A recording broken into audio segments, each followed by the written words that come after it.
think it's fair to come away from this deadline feeling like, yeah, but I know what they did, and I understand they didn't part ways with their top prospects, and they might even get an infusion from these prospects, a couple of them in the short term, and maybe helps them this year.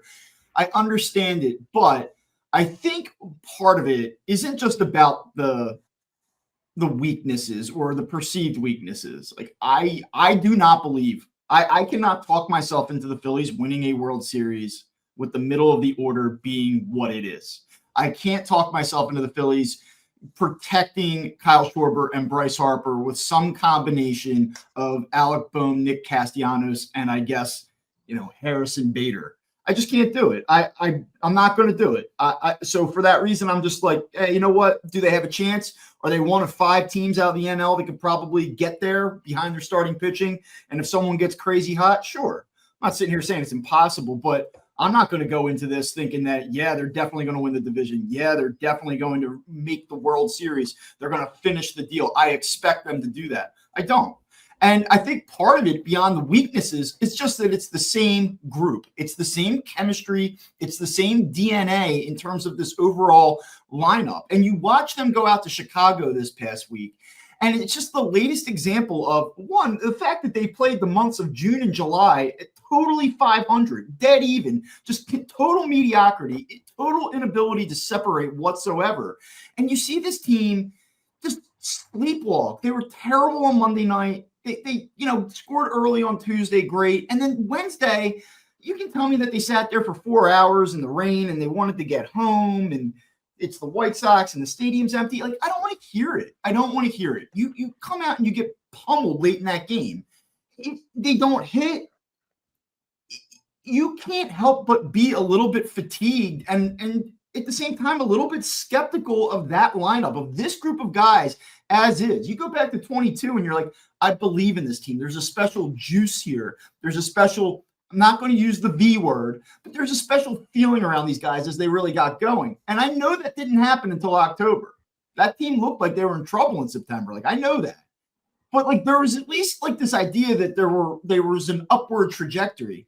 This team feels so uninspired at sometimes, so unfocused at times, that I refuse to believe that they're going to be consistent enough to do what they need to do here. Yeah, it's completely understandable. It's completely understandable, Bob. And you talked about the whole, they got the rain delay. Then you go back to Sunday night. They couldn't leave New York, and they got stranded there. They got stuck there because of a ground stop, and they don't get until 4:00 in the morning. And that's probably why they don't hit on Monday. Time this season. It's funny you mention that, because that's like the 5th time this season I've heard, they got a late flight. Yeah, figure it out. Well, that's the thing I was about to say. Like, if your offense if this was like more of a one-off kind of thing where, that's the only time it happens, and the rest of the time your offense is pretty good, it's consistent, whatever, then you could sit there and go, okay, these are excuses that are acceptable, right? I mean, if it happens, yeah, look, the situation's not good. There's no question about it. Neither one of them. It's sitting around for 4.5 hours and waiting to start a baseball game during a rain delay and not, being stuck in a clubhouse in Chicago. That's not ideal either. I was there. I did it in Pittsburgh when it happened, right? Like, that sucked. That was an awful, awful day, right? And that was against Skeens that day. And I get it. But you can't keep using that excuse when you struggle in games that doesn't happen as well. Yeah. You know what I'm saying? So that's sorry why that you weren't able to get to the park, go through your normal routine, play at the time you expected. You got a good night's sleep. There were people in the stands so that you felt motivated, that it was worthy of your effort to produce. I mean, come on. Yeah.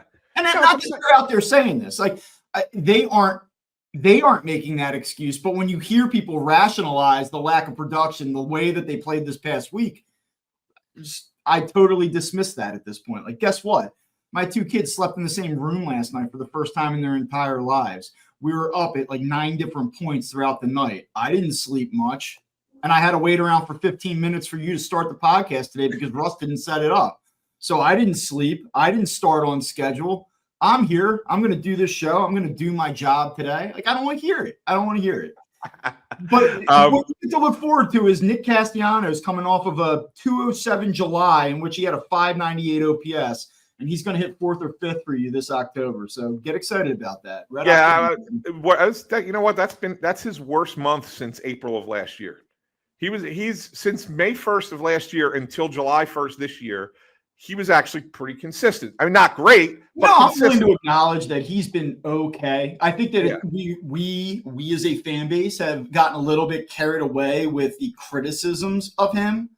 That being said, I was a big proponent of signing him. I thought he was going to be a true difference maker for this lineup. A guy that, again, you talk about like juice and fire. Like, I remember going back and watching him with the Cubs or Tigers or the Reds. And he'd get the home plate and the shirt would be buttoned open. He'd be pounding his chest. Like, that guy used to have like a little bit of on-field fire. And like, I don't see that from him anymore. And you just see some of these slumps and some of the bats where like you can go up there 6, 7, 8 pitch at bat, and he might see one pitch in the zone, and he finds a way to get himself out again and again and again. Like, I've reached a point of, again, fatigue with Nick Castellanos. I don't think it's that he's that bad. It's that I'm tired of watching it. I'm tired of watching this guy do this. I want to see them move on from him. I want to see them move on from him. I want to see them move on from Alec Bohm. I want to see them move on from Bryson Stott. I mean, you wrote it in your story the other day. Like, you got a text message from someone that you could move on from 4 guys in this lineup. And it seems like it's like hyperbole, overkill, exaggeration, being dramatic. But you could. There's 4 guys in this everyday lineup that you're like, I can't wait to not watch this guy play here anymore.